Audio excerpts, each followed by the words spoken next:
Hey team, it's Tim. For my birthday, I got a couple of Raspberry Pis, and so I started looking at cases to put them in.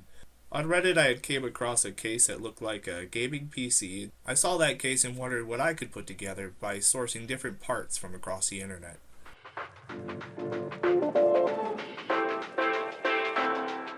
I came across a design on the Thingiverse that used the Raspberry Pi Ice Tower cooler, available on Amazon, and it fits right on top of this little guy here and gives it adequate cooling enough to where you could overclock it up to 2 gigahertz and it runs fine. So I found a couple of vendors on Etsy that sold similar cases. Here's one of those cases that uses an add-on board for NVMe storage. We'll open that up in a minute. Here's another one from a different vendor who chose not to add space for the hard to find drive adapter on Amazon, but I did have him custom print the faceplate with a little notch, and we'll get into that in a minute. So the story goes with this one, I wanted to add a drive to the bottom because I was trying to play around with different operating systems, and the flash cards, you know, they work fine, but they have limited read-write capacity. It wasn't something I wanted to use to play around with flashing over and over and over. So I wanted to use a hard drive. In this case, it's so small that a typical SATA drive just is too wide. So I started looking at NVMe, found a USB adapter that I could just slide one of my drives onto. This is an 80mm NVMe SSD. And it itself is too long. But this adapter from Amazon does have perforated edges, so I bought a smaller drive. So when I switched to a 42mm SSD, it actually is a pretty good size for this little case. When I reached out about this custom faceplate, the vendor did let me know he had a couple of additional units to expand storage and add a couple of fun little features like an OLED screen and an LED base. And that's what we'll be looking at today. Alright, let's open these guys up and see what we're looking at.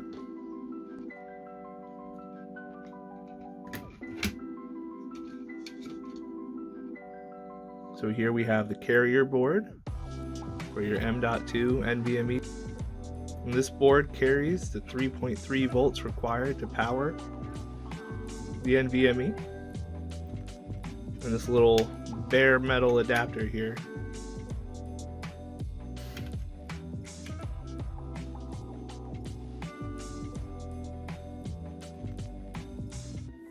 Over here, there's no such carrier board.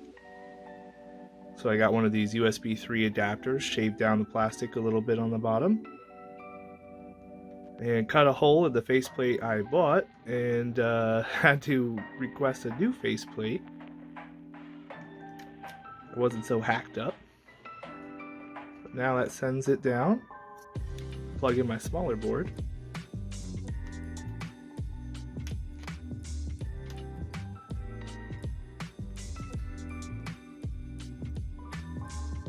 And here you can really see the quality of the print, the light bleeding through here. Now this solution works out pretty well. I don't think it looks half bad.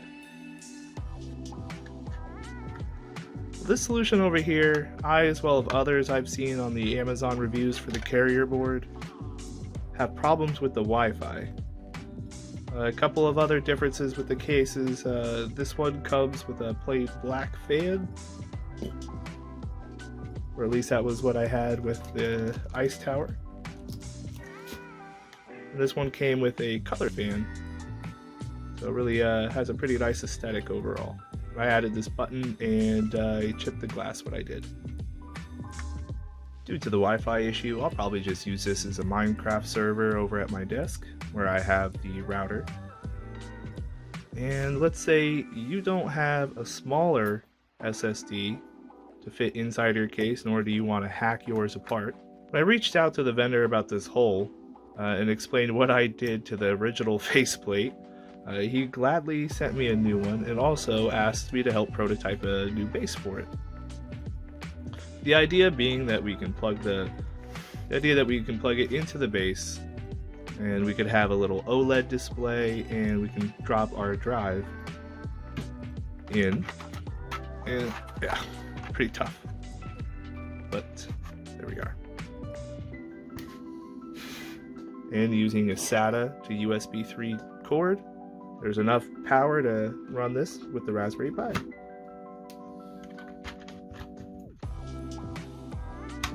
He sent over 2 more carriers using magnets to be able to stack them.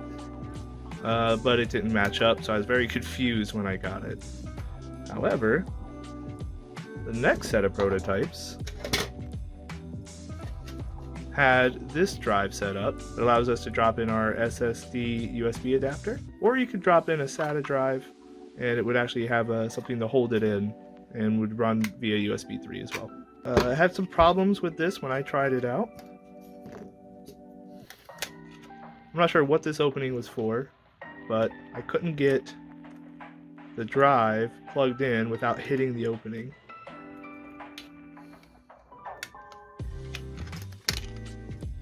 And these kept breaking and shipping. When I had other wires running into the back of the case, it would push this out and wouldn't stay in place. At the same time, I also got a new base. This one has the OLED display.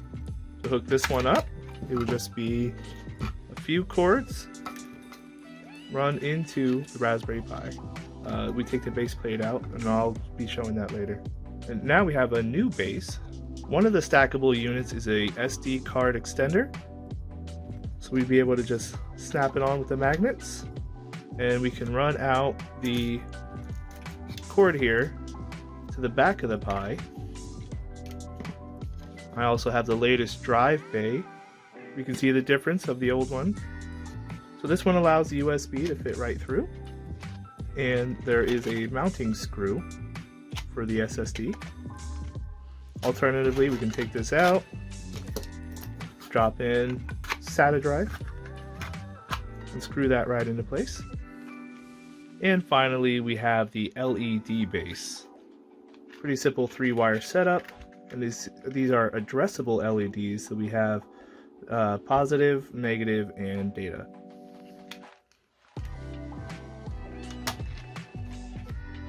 So to get these wires into this case, we're going to have to remove the original base. I love these little thumb screws.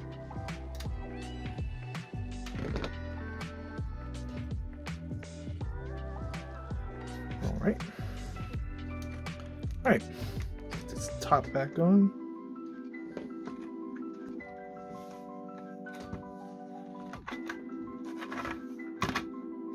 Oh, 12 and 14.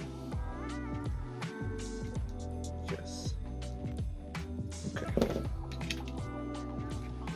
So if you pull up my GitHub, you'll be able to follow along how to wire this thing up, and it'll set you up with a 1-line command once you have your Raspberry Pi booted. Just go ahead and copy and paste that into terminal. Then after you reboot, your OLED, LED, and power button scripts will be running in the background. Alright, let's play a little Minecraft.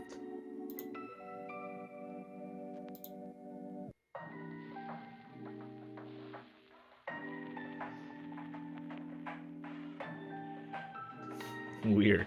So now, let's do the review. When it comes to this case, the fact that the Wi-Fi gets knocked out and the case print is pretty shoddy here between the ports.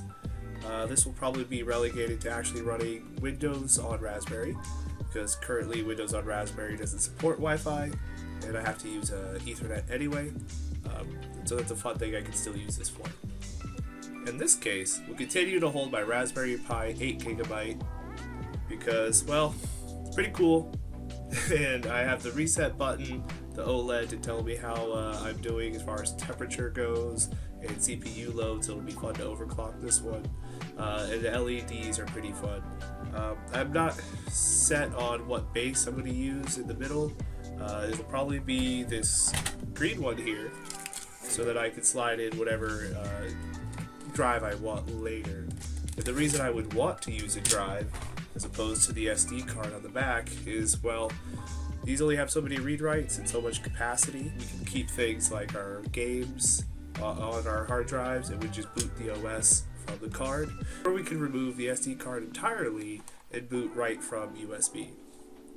One thing I'd like to see in future improvements My case is a loose fit. I have one of the earlier ones, so if you try to lift this up, it just kind of comes apart like a slinky.